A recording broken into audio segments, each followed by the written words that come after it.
Samedi 31 août 2024, bonsoir à tous et merci de suivre le temps d'information sur RTI2. Au sommaire de l'actualité, comme tous les samedis pour notre rubrique du jour, l'escale 225, nous nous rendrons cette fois-ci à Sini Mafia où pendant 10 jours la culture Essouma a brillé de mille feux.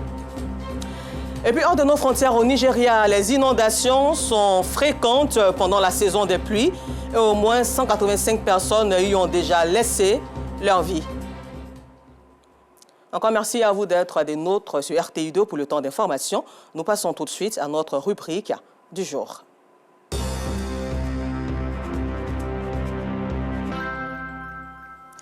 Pendant 10 jours, la culture Essouma a brillé de mille feux en terre d'Assini Mafia.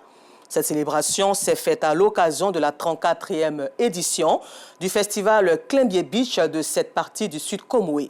7000 festivaliers, voire même plus, composés en majorité de jeunes, ont vécu cette rencontre dans une ambiance de fête, une ambiance de grand jour pour ces vacances 2024.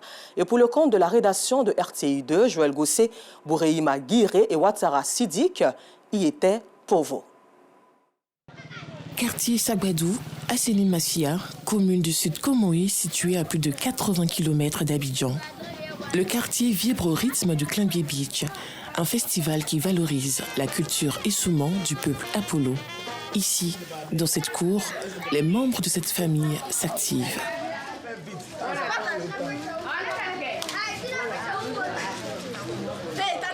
Femmes, enfants et voisinage sont tous vêtus de leurs plus beaux vêtements pour l'avant-dernière ligne droite de ce festival. Au programme, défilé traditionnel et parade des 7 grandes familles d'Assini. Depuis la semaine passée, on a fêté jusqu'à cette semaine, nous avons trouvé. Je suis content parce que Dieu nous donne la grâce chaque année. Et on fête le beach. Je suis habillé mes enfants, tout le monde dans la cour. Et remercie le grand Dieu. Il nous a gardés. On a vu, comme on appelle la main, cette année encore, le beach nous a trouvés. Je suis très heureux. Je suis très heureuse de participer à cette édition du Klembié Beach à Assini.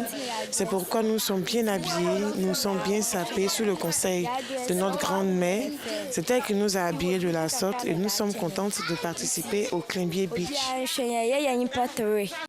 Bijoux, foulards, pagnes, coiffures et kaolins, tout est prêt depuis la veille. Et c'est devant cette cour familiale que démarre la parade. Mais avant le défilé des familles, la fanfare donne un avant-goût de l'ambiance dans les cours familiales du Sabadou.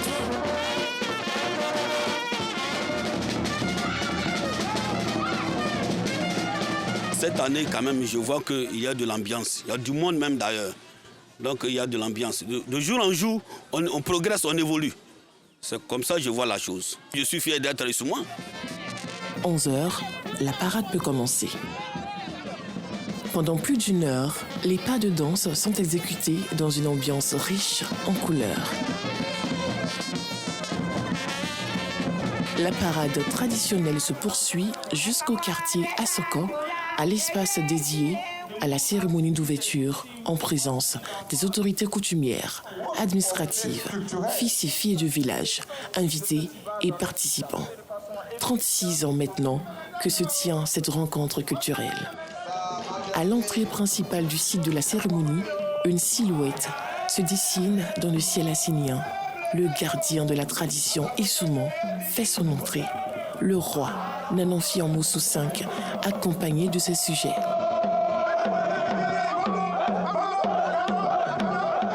Une rentrée suivie d'un ballet de prestations culturelles. La danse des guerriers est exécutée à l'honneur du roi.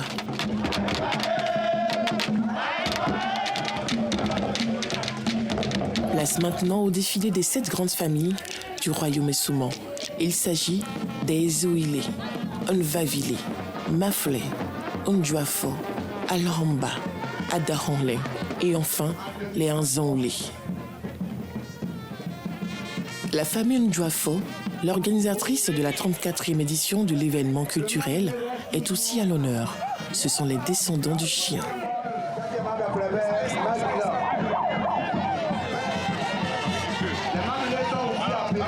Cette rencontre renforce la symphonie culturelle.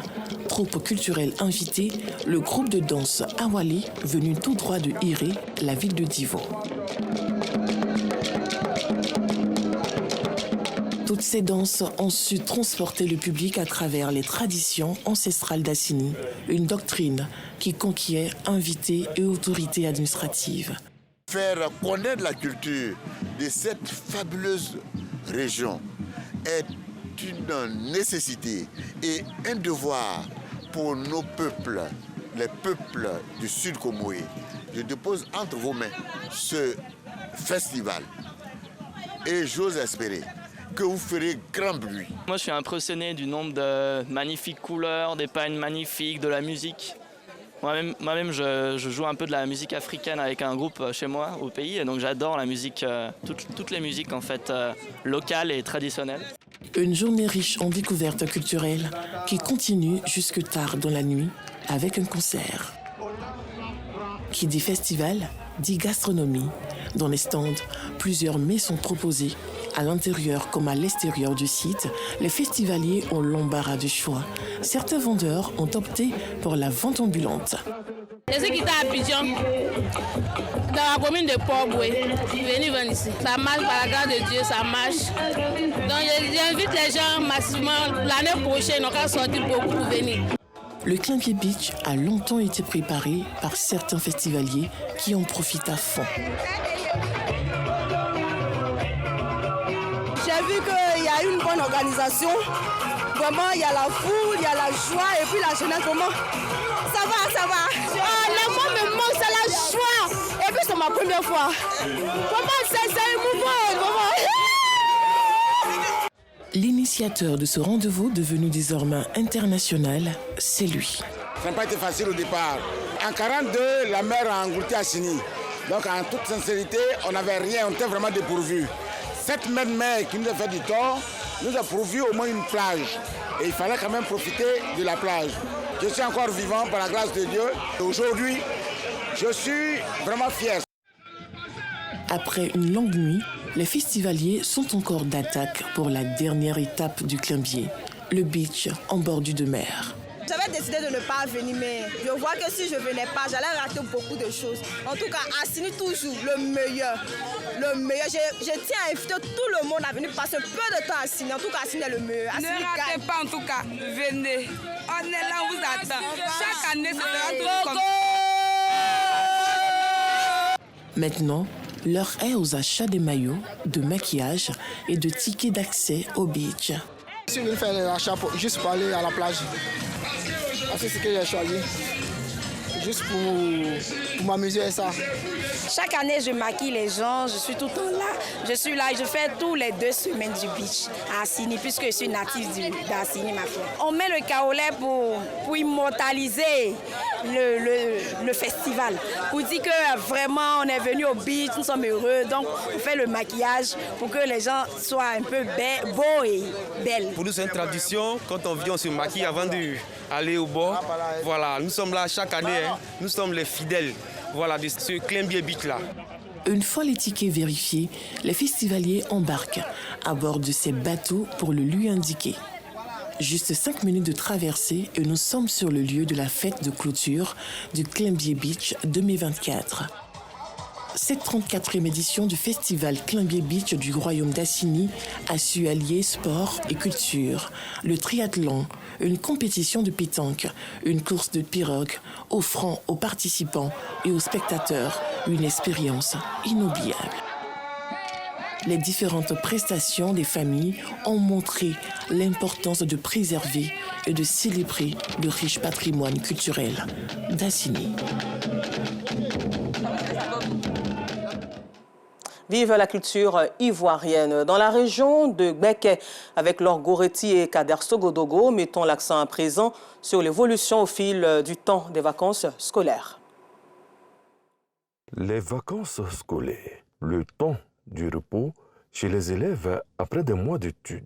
Une période qui évolue au fil du temps. Aujourd'hui, les vacances scolaires sont abordées autrement par la nouvelle génération d'élèves, entre autres des colonies de vacances, des activités de loisirs et des voyages organisés en famille contrairement aux années d'antan. Ce couple septuagénaire nous témoigne des vacances de son époque. Dans les années 1971, nos vacances étaient beaucoup plus champêtres et on allait aider les parents qui, en retour, nous versaient quelques per diem. Et ces per diem-là nous aidaient à faire ce qu'on appelle les booms, c'est-à-dire les soirées dansantes, les balles poussières. On était au village, aider les mamans, aller au champ, récolter les arachides, nettoyer les champs d'igname. Une façon de faire qui a duré longtemps sur plusieurs générations. Jeffari Ouattara, la quarantaine, se réclame aussi de ce type de vacances, cette fois avec un but différent. Nous autres, on n'a pas eu la chance des amendes maintenant. Nous sommes nés au village. Pendant les vacances, on se retrouvait au campement parce que les vacances coïncidaient généralement avec les récoltes pour aider les parents afin qu'ils puissent subvenir à notre scolarité, à la rentrée.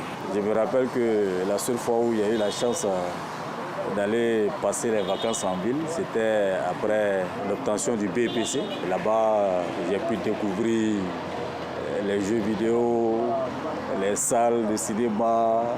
C'était quand même émouvant. Un style de vacances qui, pour ces personnes, a des retombées positives sur leur personnalité actuelle. On n'a pas perdu notre identité. Au village, je peux toujours prendre la parole sans mettre un mot français. Moi, aujourd'hui, je ne peux pas faire un mois sans aller chez moi. Donc, je peux dire que ça nous a apporté quand même cet amour des nôtres, cet amour de notre culture et cette volonté de participer au développement de notre localité. Malgré ce fait, ces anciens élèves ne nient pas l'existence depuis bien longtemps des colonies et camps de vacances qui n'étaient pas ouverts à toutes les bourses. Nous, à notre temps, les colonies de vacances, on voyait ça comme une affaire de petits blancs. Nous, notre colonie de vacances, c'est au champ. Ce sont nos amis qui venaient nous raconter les colonies de vacances. Dans les débuts des années 90, le premier député de Sataban-Sokora avait organisé une colonie de vacances, mais c'était pour les meilleurs élèves de la localité. Donc on pourrait dire que c'était vraiment pas à la portée de tous. Ici, c'est un camp de scouts musulmans à Boaké. Ils sont une centaine d'élèves venus d'Abidjan, de Lakota et de plusieurs autres villes de Côte d'Ivoire. On a beaucoup misé sur le divertissement des enfants, leur faire découvrir le plein territoire même de la Côte d'Ivoire. Âgés de 5 à 18 ans, pour la plupart, ils ont quitté leur famille pour la première fois. J'ai appris la culture générale, les jeux, les pratiques. Moi, je n'ai pas envie de partir à la maison. Parce que dans le camp, on fait des trucs où on ne fait pas à la maison. Cette ambiance illustre clairement la transformation des vacances scolaires au fil des années. Si ceux de la ville continuaient à venir au village pour découvrir de nouvelles choses au village, s'imprégner de leur culture, et que ceux qui sont au village, qui vivent d'habitude au village, partent vers la ville pour aller apprendre de nouvelles choses, je dirais que ça allait être positif de façon totale. Au fil des ans, les vacances scolaires se sont structurées davantage autour des besoins de la société urbaine. Pour les sociologues, cela s'explique. Les vacances scolaires ont connu des changements quand on remonte dans l'historique. Donc, selon les années, les vacances scolaires se sont adaptées aux réalités tant climatiques, sociales de la localité dans laquelle, ou de la région ou le pays dans lequel les vacances scolaires se déroulent. Dans le cas de la colonie de vacances, on quitte son cadre habituel pour un nouveau lieu. Et il n'y a rien de plus bon pour un enfant que des découvertes qui vont permettre aux enfants d'abord de se faire de nouveaux amis, mais de déceler des talents qu'ils n'avaient pas. Parce qu'on va apprendre aux enfants la peinture, la sculpture. Ils vont apprendre des choses nouvelles, mais en s'amusant. Ça va développer leur esprit de créativité, de se sociabiliser parce qu'ils seront avec d'autres enfants. Mais je suis d'accord, on doit préserver les valeurs. Il est probable que les prochaines années apporteront de nouvelles évolutions dans le développement des vacances scolaires à l'image des transformations continues de nos sociétés. Nous restons toujours à l'intérieur de la Côte d'Ivoire où, pour mener à bien les actions de développement et promouvoir le patrimoine culturel Koro, l'Union des Koros de Côte d'Ivoire a procédé à l'investiture de son président et des membres de la dite Union, une association de jeunes qui entendent œuvrer pour la révalorisation du Koro, une langue parlée principalement à Tienengoué, Bouandougou et Marandala, des localités dans la région du Béret. Le compte rendu de Boubacar Silla et Soro Corona de RTI Boaké. L'Union des coraux de Côte d'Ivoire procède à l'investiture de son premier président et des membres de son bureau national. Cette cérémonie d'investiture aux allures de fête était une occasion pour les chefs traditionnels et les guides religieux de lancer un appel à la consolidation de l'unité, de la fraternité et du vivre ensemble pour la promotion de la culture koro. Langue locale, le koro est parlé dans les sous-préfectures de Tienougué, Bouandougou et Marandala, région du Béré. Après son investiture, le président de l'UDKCI entend poursuivre le développement local. Nous voyons un potentiel immense. Ce potentiel doit être mis à profit pour stimuler notre développement local et renforcer notre cohésion sociale. Cette rencontre est parrainée par Amadou Kamagate, député maire de Tienougué. Son représentant salue l'initiative et réitère son soutien à l'Union. Il n'y a pas de développement sans union. Sur ça, il faut que nous soyons les mains dans la main pour que vraiment tous les jeunes suivent, pour que le développement arrive dans tout. Pour le président de la cérémonie, Idriss Bouaké Kouni, sous-préfet de Marandala, invite les membres de cette union à œuvrer pour la paix, l'intégration et le développement. Merci pour cette initiative que vous donnez au peuple ivoirien et à tous les habitants de la Côte d'Ivoire. Le président de la République, son Excellence Alassane Ouattara, compte seulement sur le peuple, parce que c'est l'union qui fait la force. Seul, on va vite, mais ensemble, on est plus fort et on est sûr d'arriver. Une conférence sur le thème Unis pour le développement du Korodougou, des danses du terroir et des prestations d'artistes coraux ont meublé le programme. Retour à Abidjan, ici où à la page sport a été organisée des activités sportives en cette période de vacances pour permettre aux élèves d'occuper leurs vacances sainement. Le tournoi Dominique Ouattara, initié par la Fondation Children of Africa, a été mis en place pour permettre aux élèves de trouver un moyen de distraction, de détente pendant les vacances scolaires. Aïcha Guiri et Maïssa Kogey vous font revivre l'apothéose de ce tournoi dans la commune d'Abobo. Apothéose du tournoi Dominique Ouattara, initié par la Fondation Children of Africa. Pour la finale, les équipes FC Banga et Bafana s'affrontent ce samedi 31 août 2024 au complexe sportif d'Abobo Sogefia. Le coup d'envoi est donné.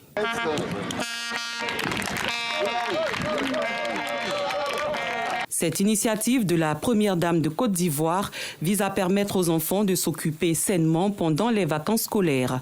Cette rencontre a lieu en présence de guides religieux, des chefs traditionnels et des autorités municipales. Nous sommes ici pour soutenir nos enfants, soutenir la première dame, soutenir Mme Kandia Kamara, notre mère. On vient d'assister à un jeu intéressant de nos enfants, de nos petits-enfants. Et c'est grâce à la première dame. La première dame, c'est notre maman. Et c'est pour cela que nous lui disons merci. Nous sommes en période de vacances. Je crois que la première dame, qui est l'initiatrice de ce tournoi, a bien voulu que nos enfants passent de bons moments de vacances, passent des vacances saines. Et à travers ces moments, vous avez vu la joie qui règne ici et que les jeunes gens ont passé des moments de retrouvailles, de fraternité, de cohésion et de paix. Pour cela, nous avons vu des jeunes gens qui regorgent des talents. Une finale remportée par l'équipe FC Banga par un score de 1-0. Les coachs des différentes équipes ne cachent pas leur satisfaction. Nous sommes vraiment heureux. Les enfants, même vous le voyez, les enfants sont contents. Et ça fait une fierté pour l'équipe Banga et le président aussi. Et toute la famille Banga. C'est notre deuxième trophée en une année. Vraiment, ça fait une fierté. Ça veut dire que le travail qu'on fait à l'entraînement rentre. C'est une très bonne initiative. Ça a permis à nos gamins de s'exprimer et ça les a permis de voir aussi d'autres équipes afin de pouvoir s'égayer pendant les vacances. On n'a pas démérité, on a perdu la finale. Et les enfants se sont exprimés comme il se devait. En cette période de vacances, ce tournoi reste un moyen d'occupation pour les élèves d'Abobo et de consolidation du vivre ensemble. Après la compétition, les équipes finalistes ainsi que les 4 finalistes de l'édition 2023 reçoivent leur récompense. Hors de la Côte d'Ivoire, sachez que le Nigeria signale des cas de Mpox ou variole du singe depuis plusieurs années avec un pic en 2022. Au 10 août 2024, ce pays de l'Afrique de l'Ouest dénombrait 786 cas suspects, 39 cas confirmés et aucun décès depuis le début de l'année. Ailleurs, sur le reste du continent, 12 pays ont signalé des cas. Nous restons au Nigeria où les inondations sont fréquentes pendant la saison de pluie. Au moins 185 personnes y ont laissé leur vie. Et puis terminons ce temps d'information au Cameroun où quelques heures avant que l'organe en charge des élections clôture les inscriptions sur les listes électorales ce samedi 31 août à 14 h. Comme prévu par les tests, les électeurs se sont pressés pour s'enregistrer.